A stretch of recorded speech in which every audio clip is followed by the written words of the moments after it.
Okay, this video is on Walmart, WMT, and this is a follow-up to the other video that we made just not too long ago where we were looking at this. Is that Walmart had this little run up from the bottom here, this little bounce up, and we wanted to see if it could continue up here and like I talked about, try to get above this 200-day moving average and get some momentum and get up there.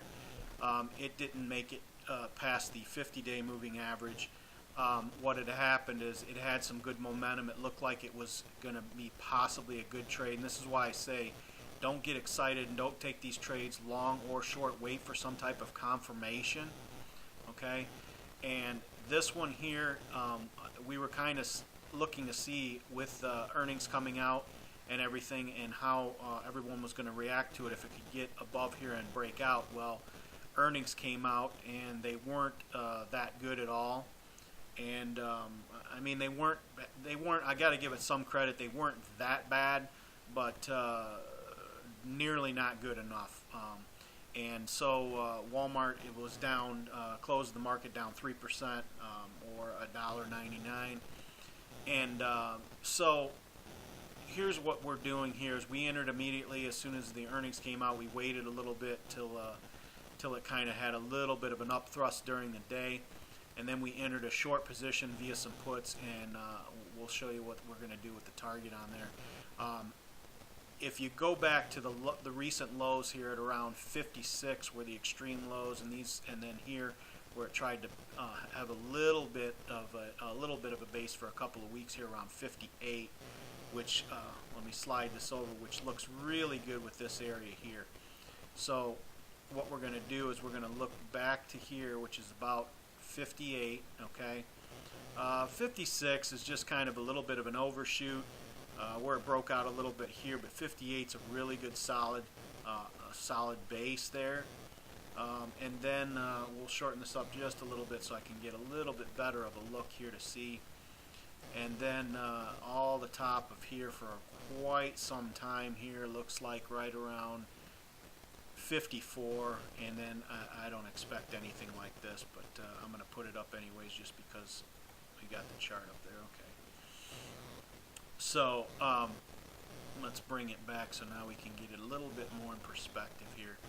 So what we're looking for here is we're looking for, now that the earnings came across not so good, there's really no reason. I mean, it pays a good dividend and whatnot, and it's really not a bad stock, but with everything that's going on right now and the squeeze from Kroger and Amazon and everything else right now, there's really no reason to run out and own this stock.